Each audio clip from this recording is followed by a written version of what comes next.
Welcome back to the deep dive. Today, we are opening up a file that I think is going to make a lot of people look at their driveway a little differently.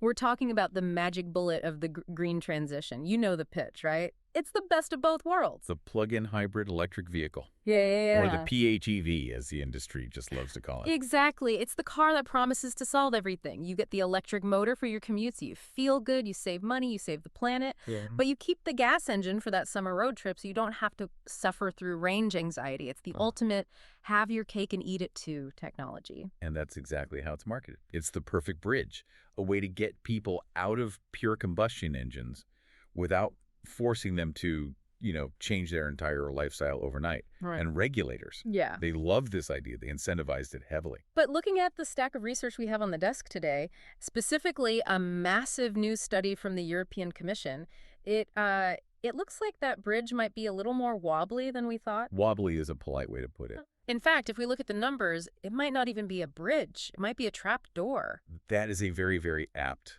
description. We're looking at a discrepancy here that is honestly hard to wrap your head around. Mm-hmm. When you look at the gap between what these cars claim to emit versus what they actually emit on the road, the numbers are just shocking. And we're not talking about a 10% variance here, are we? This isn't a rounding error. No, not at all.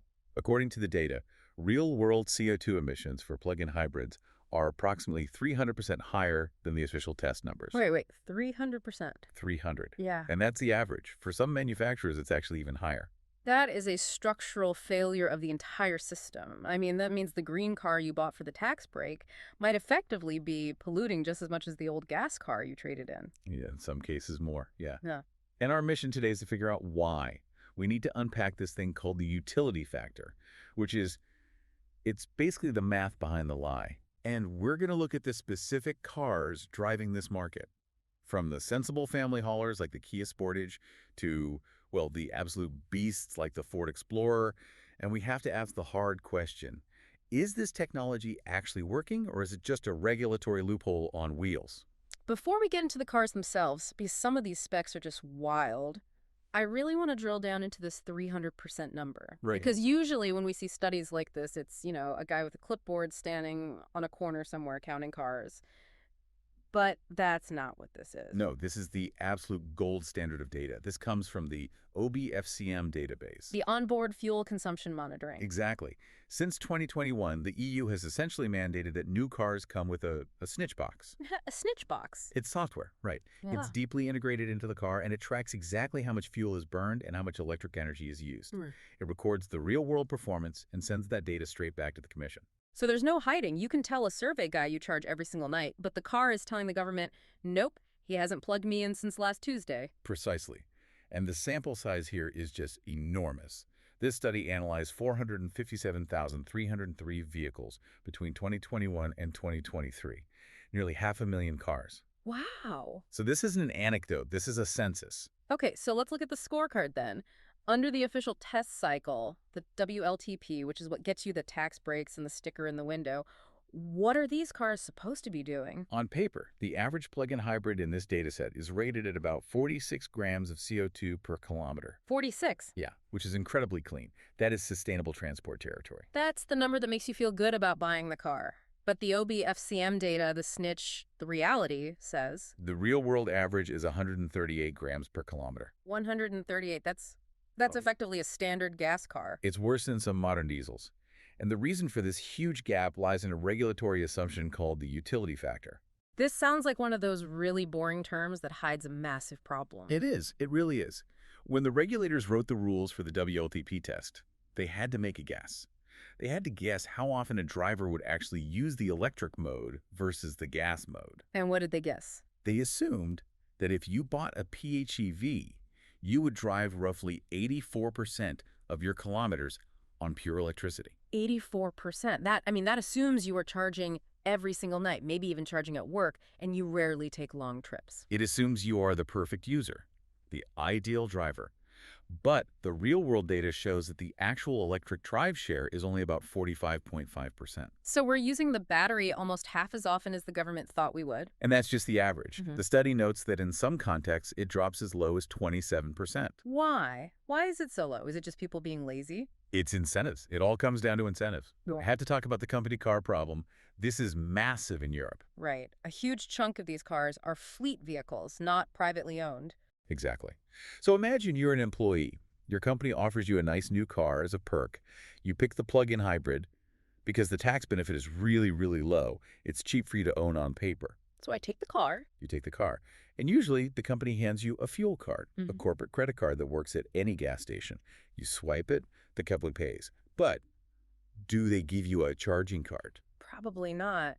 Or if I want to charge at home, I have to plug it in, pay for the electricity on my own bill, and then fill out an expense report to get reimbursed. Exactly, it's friction. So you've got free, easy gas versus inconvenient, potentially paid by you electricity. What do you do? I drive it like a gas car. I never plug it in. I just haul around this heavy battery burning free gas, and I enjoy the heated seats. And that is exactly what the data shows is happening. You have hundreds of thousands of vehicles hauling around 300 to 500 kilograms of battery and electric motor, just dead weight, and using a combustion engine to do it. And this brings us to what the study calls the battery paradox, because my first thought would be, okay, the problem is range.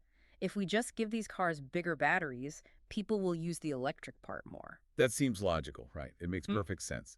But the study found the exact opposite. Really? Yeah, a larger battery capacity is actually correlated with a wider gap between the promised emissions and the real-world ones. Hold on, the car with the bigger battery is lying more. How does that work? In a sense, yes. It's Why? because of mass. If you put a huge battery in a car to give it a long range, you're usually putting it in a massive SUV, a vehicle that's already heavy and not very aerodynamic. Right, you're not putting a 30 kilowatt hour battery in a little Fiat 500. Exactly. So now you have a 2.5-ton SUV. If the driver doesn't charge it, or once that battery runs flat on a trip, the small gas engine has to work incredibly hard just to move all that mass. You're effectively dragging an anchor. So the penalty for failing to charge a long-range PHEV is actually much steeper than for a small one. Precisely. The bigger the battery, the harder the fall when it's empty. This is a perfect setup to talk about the actual cars, because we aren't just talking about abstract units here. We are talking about some of the most popular cars on the road, and the marketing for these things it's genius. It really masks this reality. It is masterful, and we have three perfect examples in our deep dive stack today that kind of represent the three flavors of this problem: the sensible, the muscle, and the rebel. Let's start with the sensible, the default choice. I mean, if you look out the window in the UK or Germany right now, you'll probably see a Kia Sportage PHEV. The Sportage is a sales juggernaut, and for good reason, to be fair. I was reading their marketing materials, and they aren't really selling saving the planet as the main hook. They're selling refined space. Yes, they focus so heavily on the interior experience. The curved 12.3-inch displays, the Harman Kardon sound system, all the clever storage. They even mention coat hangers integrated into the headrests. It's designed to be a mobile living room. And that works. It's a very comfortable, very practical family car. It's got a 7-year warranty. It feels safe.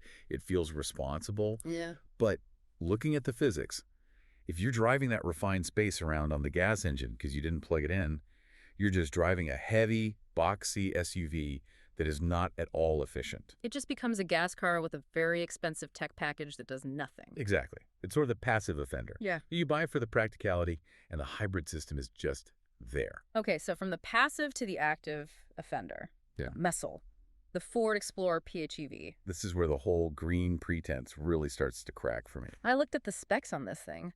451 horsepower. That makes it the most powerful hybrid production vehicle Ford offers. And it is huge. It has a towing capacity of 2,500 kilograms. It's basically a truck. It is, and it carries a price tag to match. In Germany, this lists for between 76,000 and 82,000 euros. So it's competing with a BMW X5. Right up against it, yeah. But here's the punchline.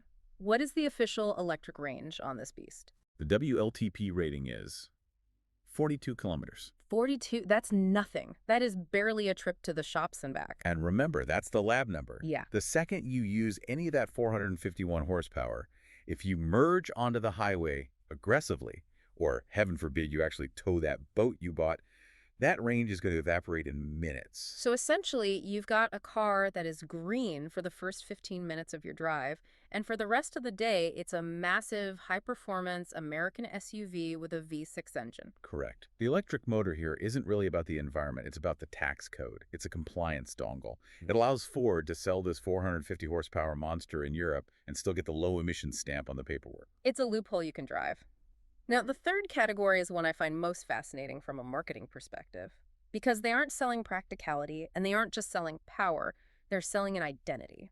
Let's talk about Cupra. Cupra is a fascinating case study. They are absolutely the rebel. They spun off from Seat, All right. part of VW Group. Yes, exactly. But they realized they couldn't compete with Audi on luxury or, Porsche on heritage. So they went for pure attitude. I love this quote I read from their marketing director. We don't want to be liked by everyone. We want to be loved by some. It's tribal marketing. It's brilliant. They're targeting a specific psychographic, not an age group, but a mindset. People who just love driving. They have this 7-second rule for their ads. The idea is that you should decide if you love the car or hate it within 7 seconds. If you're indifferent, they've failed. They want you to have a strong reaction. And it is working. The data shows their average buyer is 8 to 10 years younger than the market average.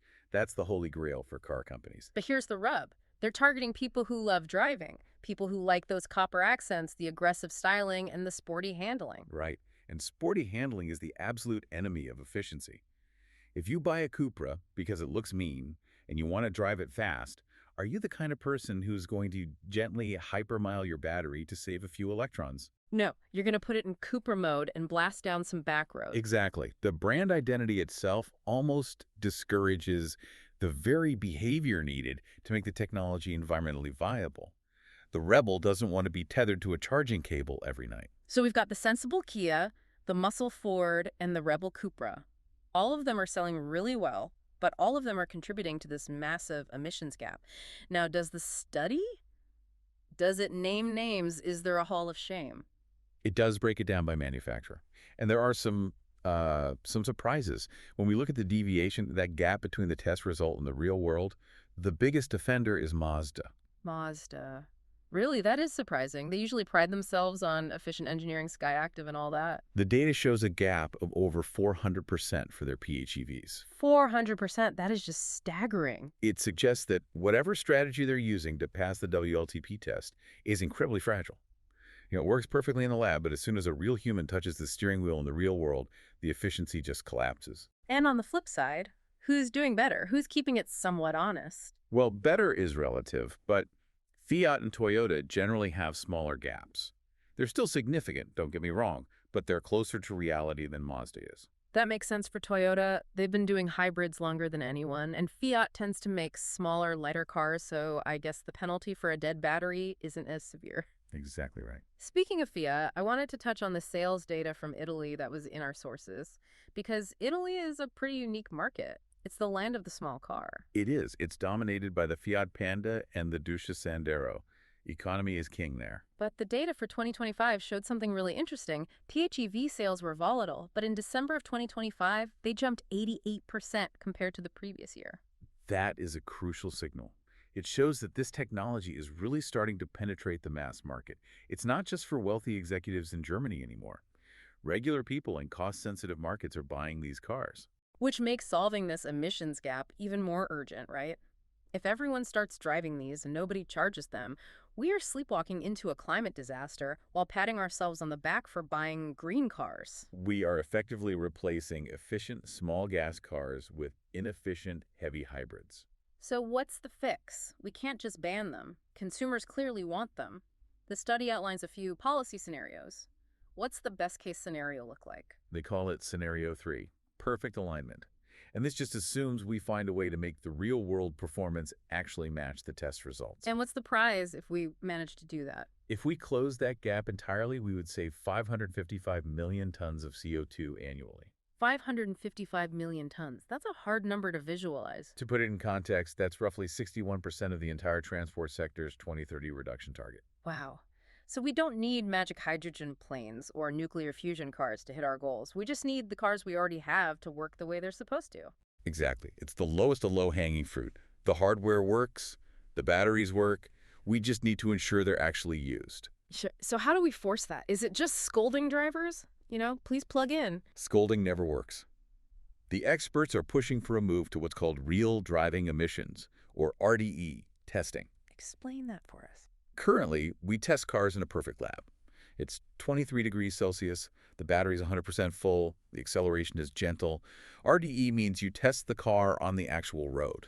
You test it when it's cold outside, you test it when the battery's half empty, you test it driving up a hill. You test it the way a normal person actually drives. Exactly. And most importantly, you update those utility factors.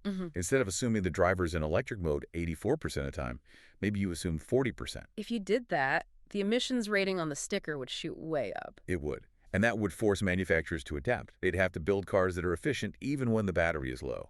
Or they'd have to put in batteries that actually deliver usable real-world range so the electric share goes up naturally. It stops the gaming of the system. It forces honesty through physics. Exactly. It feels like we're at a crossroads. The PHEV was sold to us as the perfect bridge, but a bridge is only useful if you actually cross it. If you just park on the bridge and run your engine, you're just blocking traffic. That's a great analogy. These cars, the Sportage, the Explorer, the Cupra, they are triumphs of engineering and branding. Yeah. But as environmental tools, they are currently failing because of the human element. The technology works, we don't. That's the heavy truth of it. And that leads to a pretty provocative thought for anyone listening who might have one of these in their driveway right now. It does. If you own a plug-in hybrid and you aren't rigorous about charging it, are you actually part of the green revolution? Or are you just driving a vehicle that is heavier, more resource-intensive, and less efficient than if you had just bought a standard gas car in the first place? That is going to make the evening commute a little more reflective for some people. You think you're saving the polar bears, but you might just be hauling dead weight. The battery is only green if it has energy in it. A simple truth, but a hard one to execute. Look, we covered a lot of ground today, from European databases to Ford muscle cars. But the takeaway is clear. The tool is only as good as the user. Absolutely. We want to say a huge thank you for sticking with us through this deep dive. We know there were a lot of numbers today, but we hope it sheds some light on what's really happening under the hood of the hybrid revolution. Yes. Thank you for listening. It's so important to look past the marketing and understand the reality of the machines we use every day. Absolutely. Thank you for listening. We'll catch you on the next deep dive.